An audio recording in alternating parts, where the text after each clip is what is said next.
So good morning, everybody. I am Professor Stephen Wilkins. I'm a professor of astronomy. I have the great honour of giving this very first talk, although Ivor told me just before it was entirely random. But this is actually probably the least AI talk that we're going to have for the entire day, so it's all better after this. All I'm going to talk about today is some of the challenges facing modern astronomy and cosmology. When people think about astronomy, they think about people just looking through telescopes and looking at the sky. But these days, astronomy and cosmology is amongst the most data-intensive sciences that we have. And so we have lots of challenges which are now emerging where things like machine learning and AI can help us in the future. We also make really nice pictures, and it would be a shame not to show any nice pictures. So here is one from the project that I work on. This is from the James Webb Space Telescope. Okay, hopefully people know this, but what is astronomy? Well, astronomy is just the study of celestial objects and the phenomena that occur in the universe. It is about the oldest science, and today we're trying to answer a whole range of different questions. So what does the universe contain? Right, we know it contains the things that we're made out of, that's pretty obvious, but we also suspect it contains things like dark matter and dark energy, things that may reveal more knowledge about our fundamental universe. How long has the universe been around for, and what will happen in the future? How do planets, stars, black holes, and all of these other things, how do they form and evolve? And how abundant is life in the universe? i.e., are we alone, and in what forms does it take? We are now actually at the ability to start answering that final question. Right? Before, a couple of years ago, this was really just science fiction, but now we actually have the tools that we can start looking at planets around other stars and assessing whether they have life on them. Okay, so how does astronomy work? Well, we differ from other sciences in that we rely on observation. Right, so we go out there and we take some observations. We can't do experiments, right? So what we mean by this is that we're going to collect typically light, although we do have other things that we can collect, and we can collect light from across the entire spectrum. Okay, so you can just see here, going across the electromagnetic spectrum, different parts of the spectrum tell you about different phenomena. In reality, what we want to do is be able to detect this light across the entire sky. So we've kind of got two dimensions on the sky. And then we've got this first dimension, which is wavelength. So those are the kind of things that we can actually observe, right? And we can do this with different instrumentation, different cameras. And so we have some telescopes which are designed to look at really tiny patches of the sky in exquisite detail and very high spectral and spatial resolution. And then we've got other telescopes which are going to be mapping the entire sky and generating huge amounts of data. And that is one of the main challenges that we've got here. So we have observatories like the James Webb Space Telescope in space at the moment, and then we still have observatories on the ground like the Very Large Telescope, and under construction now the Extremely Large Telescope. I just love showing people this image. So this is a mountain which has been leveled, and this is a structure about the same size as the Amex Stadium.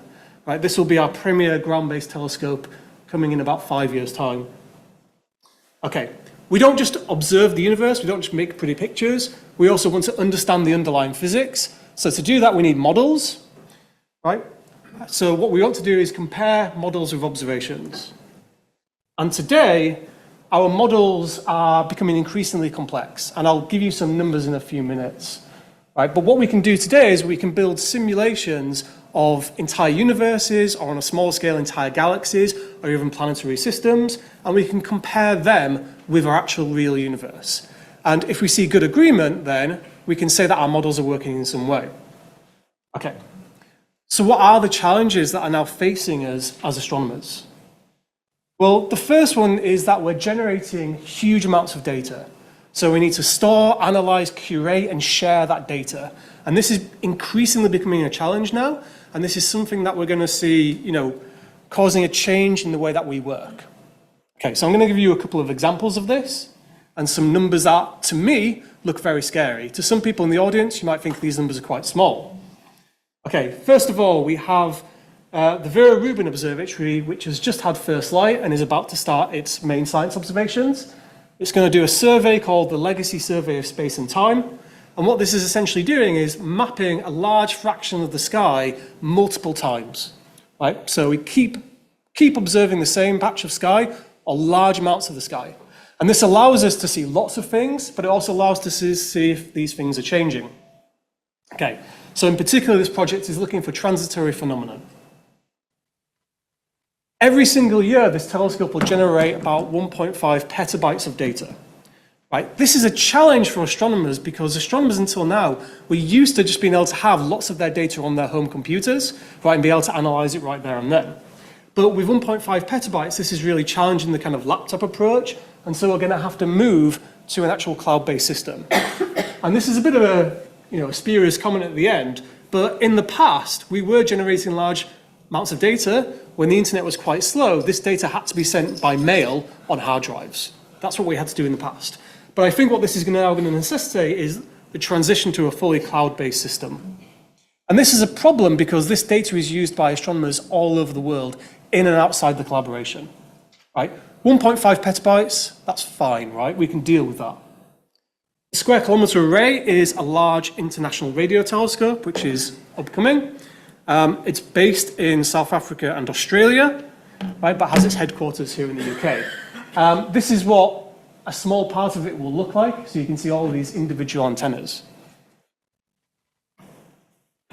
SKA will produce, in terms of raw data, 16 terabytes every single second. Right? It's observing all of the time. You start multiplying these numbers by the number of seconds in a year, and we get to something like 500 exabytes a year. Right? To context, this is about 1/8 of the total global internet traffic a couple of years ago. So this really is a huge, huge data challenge. Okay? So work is ongoing to compress this data, and we actually hope we'll be able to reach 600 petabytes a year. But even at 600 petabytes a year, we have to completely change how we analyze this data. It is a real huge challenge at the moment. Right? And this is where, for example, machine learning and AI techniques may come in useful. On the modeling side, our premier theoretical tool, which are called cosmological hydrodynamical simulations, also produce huge amounts of data. So this one flagship project from a few years ago generated around 50 petabytes of data. To make this usable to the community, because these are shared with the entire community, it was actually reduced down to about half a petabyte, and this was done by sacrificing time resolution. Okay, but these simulations are also really computationally expensive. So we're talking between 100 and a billion 100 million and a billion CPU hours. Right, so these things are incredibly expensive in terms of compute and storage. What makes these simulations so expensive is that we're trying to simulate a large fraction of our universe's volume, at a high enough resolution that we can actually understand the formation of things. Okay. Now, one of the big issues is that these simulations are so expensive, we can typically only run one of them at the moment, but they have lots of free parameters, and we're really interested in learning about those free parameters. Right? And this is where we hope machine learning will come in, because instead of doing thousands of simulations and spending, billions of CPU hours, right, we might want to do something like, or we are trying to do things like developing emulators to reduce the number of individual simulations that we need to run, and also reducing the volumes of the universe that we need to simulate by combining very high resolution, detailed simulations with low resolution simulations as well. So there is lots of machine learning, AI work going on in this area. I don't have very much time to say this, but astronomers were not trained in computer science, and so this is somewhere else where AI will hopefully help us by actually optimizing some of our code. That's what I really want AI to do, take my rubbish Python code, make it better. And then another thing, just the very final thing, is that most of our current simulation codes are actually not suitable for use on GPUs. And this is a problem because a lot of major HPC infrastructure is moving towards GPU-based systems. So there's a lot of work for us to do there. And I will just finish there with my conclusions. Hopefully exactly on time. Thank you, Steve.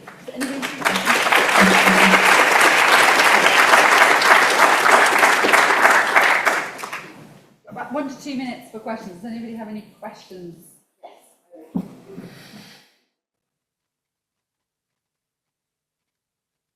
I don't think the microphone's working. Oh, hello, yeah.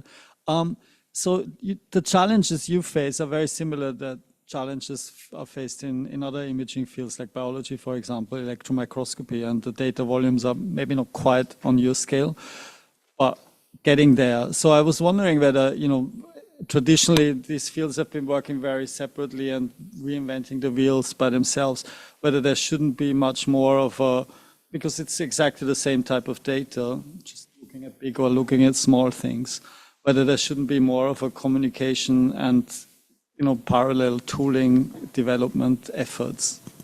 Definitely, I think that was actually just an advert for Sussex AI in that question. So obviously we need to have more, interdisciplinary collaborations like this where we can share our problems and other people can share the solutions as well.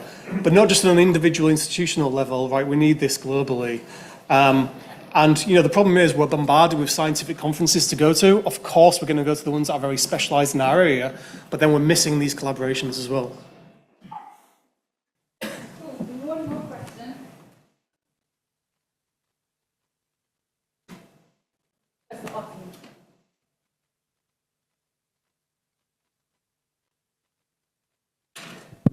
Oh, there you go. Very nice talk, Steve. The scale of the data that you mentioned, being on the petabytes and exabytes, when you say those numbers and the throughput per year, it was very similar to LHC data throughput, and I know Antonella will speak more about this later. I'm just wondering how much effort is currently being put into triggering systems without necessarily using the really intensive neural networks, PDTs, the more complex infrastructure, kind of a la LHC. So, for example, SK is, we're not looking for individual events, right? So you want continuous observations. So there is a lot of compression that you can do. So this, headline number of the 500 exabytes per year, a lot of that information you can easily compress down. But even when we compress that down, optimistically getting down to, 500 petabytes, so a factor of 1,000, below that point you start throwing away useful information. That becomes really worrying. So we don't want to do that. But inside the SK collaboration, they're confident that 500 petabytes a year is dealable because, one particular scientist might not need that entire data set, or might want just one specific thing. So we're hopeful that this can be overcome, but it is going to change how we as astronomers work because we're very much individual, right, working on our own computers. And so we're going to have to move to these completely cloud-based systems in the future, which, other fields have already adopted. And that's just, something that we're going to have to do. But these are really huge data challenges for us. Let's thank us.